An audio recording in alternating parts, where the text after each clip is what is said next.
Le secret admirable du très saint rosaire de Saint Louis-Marie Grillon de Montfort à partir du numéro 49, la 17e rose.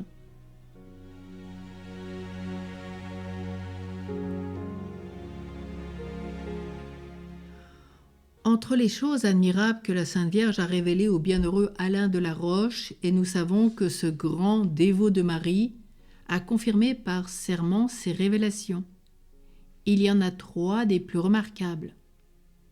La première, c'est que c'est un signe probable et prochain de réprobation éternelle que d'avoir de la négligence, de la tiédeur et de l'aversion pour la salutation angélique, le Je vous salue Marie, qui a réparé le monde. La seconde, ceux qui ont de la dévotion pour cette divine salutation portent un très grand signe de prédestination.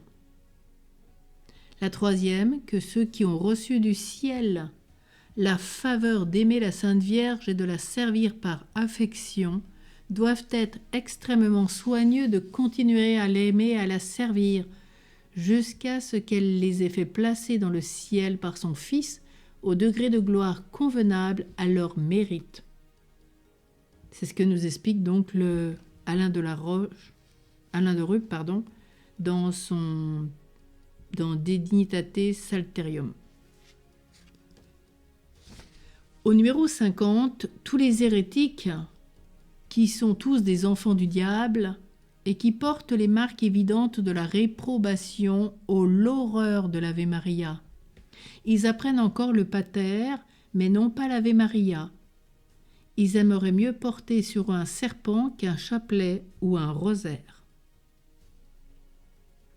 Entre les catholiques, ceux qui portent la marque de réprobation ne se soucient guère du chapelet ni du rosaire, négligent de le dire ou ne le disent qu'avec tiédeur et à la hâte.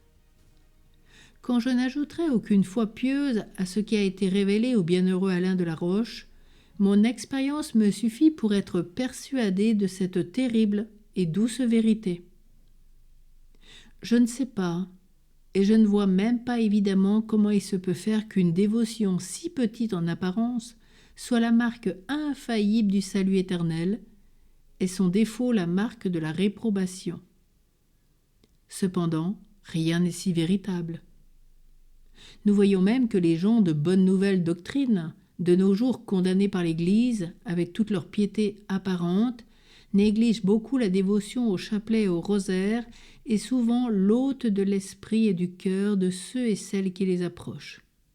Sous les plus beaux prétextes du monde, ils se gardent bien de condamner ouvertement, comme font les calvinistes, le chapelet, rosaire, scapulaire. Mais la manière dont ils s'y prennent est d'autant plus pernicieuse qu'elle est plus fine. Nous en parlerons dans la suite. Nous rappelons par rapport à tout ce qui est traité sur les hérétiques, eh bien on peut retrouver ça dans le traité de la vraie dévotion de Saint Louis-Marie Grillon de Montfort dans les numéros 249 à 253 de façon beaucoup plus explicite.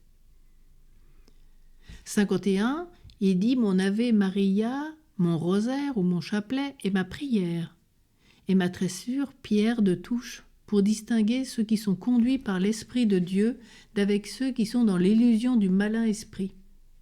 J'ai connu des âmes qui volaient, se semblent comme des aigles, jusqu'aux nues par leur sublime contemplation, et qui cependant étaient malheureusement trompées par le démon.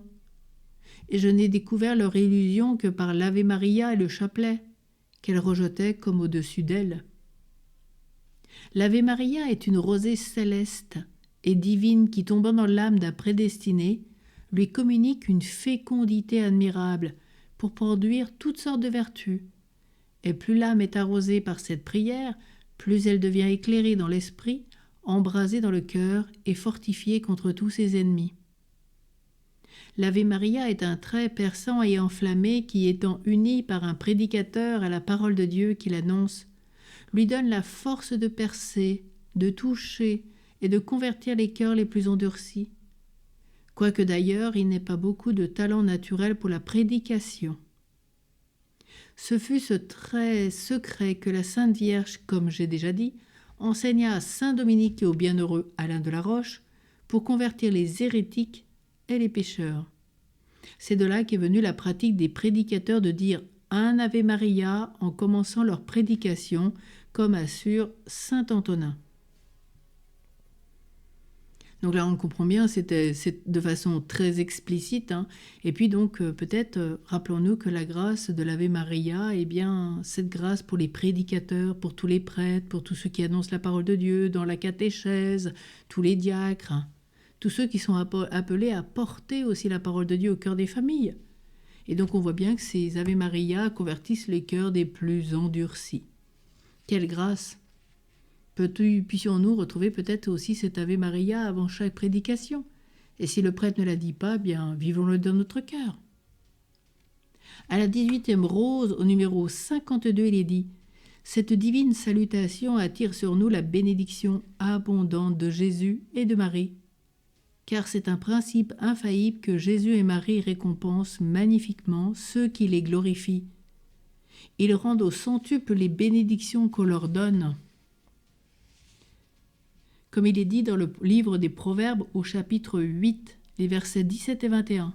« J'aime ceux qui m'aiment, je remplis leur trésor. » Et aussi, il nous est bien dit, c'est ce que Jésus et Marie criaient hautement, « Nous aimons ceux qui nous aiment, nous les enrichissons et nous remplissons leur trésor. » Et bien sûr, comme dans la deuxième épître aux Corinthiens, chapitre 9, verset 6, ceux qui sèment des bénédictions recueilleront des bénédictions.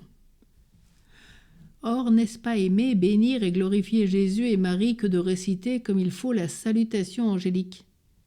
En chaque Ave Maria, on donnera 2 bénédictions à Jésus et à Marie. Vous êtes bénie entre toutes les femmes, et béni est le fruit de votre ventre, Jésus, de votre sein. Pour chaque Ave Maria, vous rendez à Marie le même honneur que Dieu lui rendit en la saluant avec l'archange Gabriel.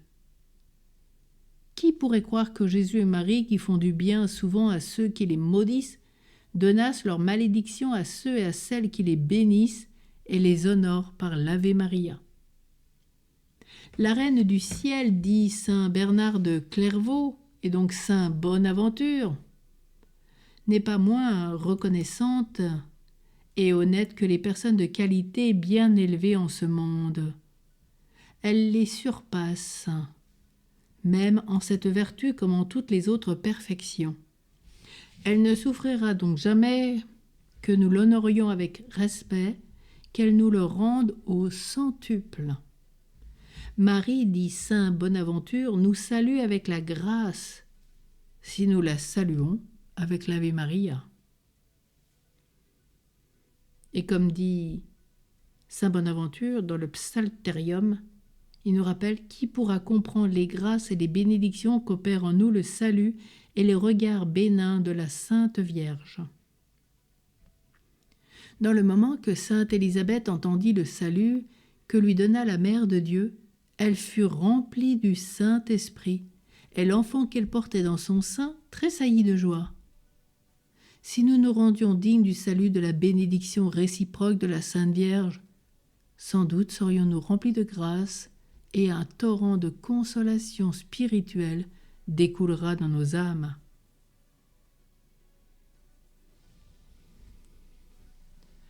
Alors on comprend bien qu'aujourd'hui, eh bien, prions l'Ave Maria, semons des bénédictions, nous récolterons les bénédictions. Et quand on salue notre mère avec l'Ave Maria, elle nous salue avec la grâce.